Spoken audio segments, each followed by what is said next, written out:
ಅಂಗಳದೊಳಗೆಲ್ಲ ತುಳಸಿಯವನ ಮಾಡಿ ಶೃಂಗಾರವ ಮಾಡಿ ಶೀಘ್ರದಿಂದ ಕಂಗಳ ಪಾಪವ ಪರಿಹರಿಸುವ ಮುದ್ದು ರಂಗ ಬಂದಲ್ಲಿ ನೆಲೆಸಿದನು. ಕಲ್ಯಾಣಂ ತುಳಸಿ ಕಲ್ಯಾಣಂ, ಶ್ರೀಕೃಷ್ಣ ತುಳಸಿಗೆ ಕಲ್ಯಾಣಂ ತುಳಸಿ ಕಲ್ಯಾಣಂ.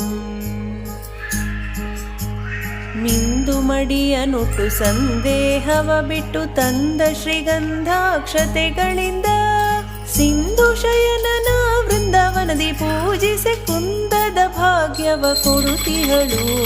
ಕಲ್ಯಾಣಂ ತುಳಸಿ ಕಲ್ಯಾಣಂ, ಶ್ರೀಕೃಷ್ಣ ತುಳಸಿಗೆ ಕಲ್ಯಾಣಂ ತುಳಸಿ ಕಲ್ಯಾಣಂ. ಭಕ್ಷ್ಯ ಭೋಜಂಗಳ